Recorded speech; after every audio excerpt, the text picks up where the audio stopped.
Buen dia YouTube, welcome back to my channel. In today's video I will be showing you guys how to make your very own infused oil with herbs, and today I will be using the calendula flower. So this is the bulk of my calendula flower that I have, and I will be infusing with almond oil. You can use sweet almond oil, whatever you like, whatever oil you like, but for me I like to do the sweet almond oil and calendula mix or the infusion. And I'm doing this because I'm about to make a batch of the butters for my kids' skin and hair. If you guys did not know, my almost 8-year-old Camden, she's had eczema since she was a baby, like a very small baby. Her eczema didn't show up until she was about like 10 months old, and I've been making butters for her skin that has this infused calendula oil in it, and it helps her irritation and when she gets the eczema breakouts all over her skin basically. So I'm going to be demonstrating how I do that for you guys. If you want to make your own calendula infused oil,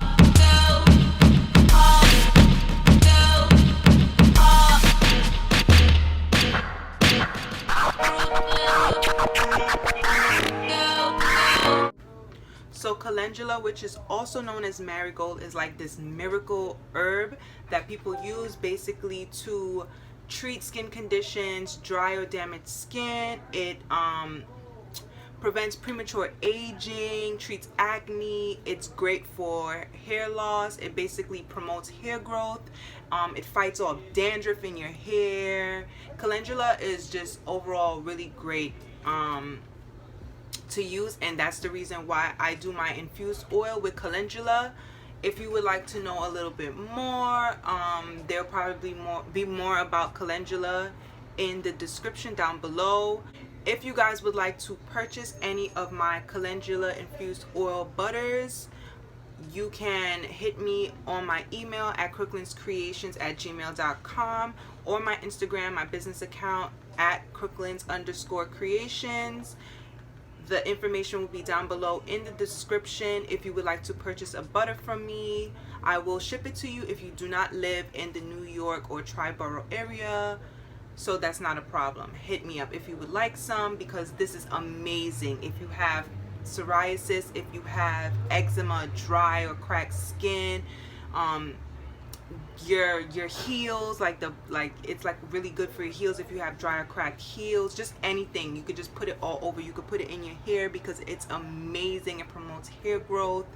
It's soft, it's gentle for your hair and your skin. And I use mango butter instead of shea butter because I feel like mango butter is just superior to shea butter, and it works best, and I've seen that it works best with my daughter's skin and hair. So I always use mango butter instead of shea butter. I'm not saying there's anything wrong with shea butter, but I personally like to use mango butter.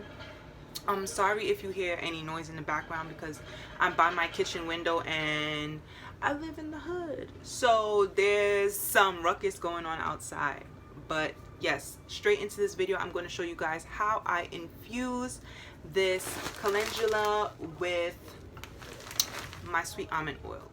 So here I have my little mason jar. I think these are the best things to use when you're infusing. And here I have my bulk of calendula flowers or herbs. And what I will say is that you can put these like little buds in there if it's attached to a bunch of the leaves or whatever, but the petals are the most important part for infusing in your oil. So if you can avoid putting a lot of these, try to do it, because the petals is what's really important when you're infusing your calendula. So I'm basically just going to fill this up to about here, and what you want to do is fill oil on top of it. You want the oil to be basically like an inch, maybe above however much calendula you put into your jar or container or whatever it is, because you really want it to soak. Like, you want this calendula to soak in with the oil, and you could always add more oil, add more calendula. It's just up to you. and you really want to pack this in there because it gets fluffy. Like, this is really fluffy, so you just want to really get a lot and pack it into the container. So that's what I'm going to do. I usually use like a little scooper. I usually use my scooper, but this container is a smaller container than the one that I use, so I'm just going to use my hands. And like I said, like, if I don't have to, I'm going to try avoid putting in like the base of the flower, this like green part, if it's not really connected. See, this is not really connected to any of the petals, so I'm not going to put that in there. The petals is what's most important when you're infusing calendula. And if you have stems, you want to take the stem off. So this is a stem, you'd want to take it off if you're going to put it into the jar. So you can just put that in there and get as much petals as you can in there.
So here I'm just showing you my jar and how I pack it in, and you want to start slowly pouring and dispersing that oil all throughout your herbs or your flowers, whatever you're using.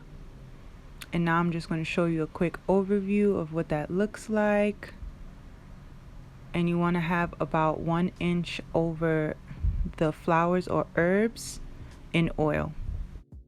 So now I'm showing you that I used a little over 8 ounces. This is a 32-ounce container that I have, and it took about 8 ounces. For my infusion part, what I like to do is fill up my pot up until the halfway mark of the calendula jar or whatever herbs you're using, and I have that on the lowest flame possible. I do not have a lid, so I put 2 pieces of tin foil over the top and I secure that with rubber bands. Please be careful if you're using this method.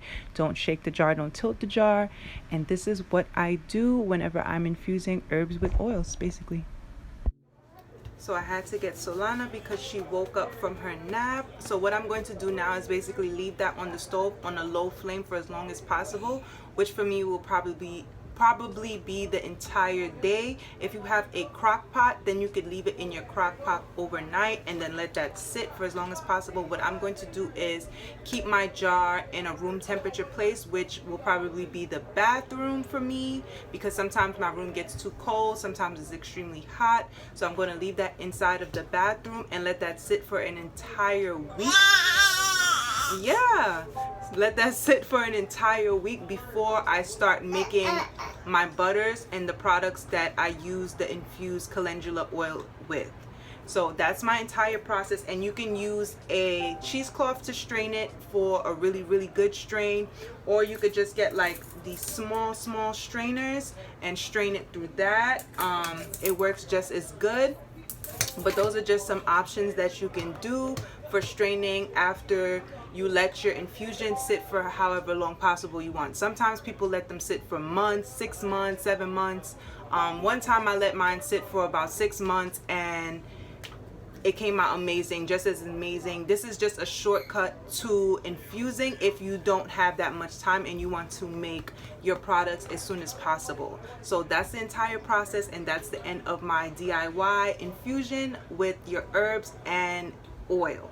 So if you're not already subscribed, go ahead and subscribe to my channel. If you are subscribed, I want to say thank you for rocking out with me. Like this video, give it a thumbs up, leave some comments, it helps out a lot, and I'll see you guys in the next video. Bye.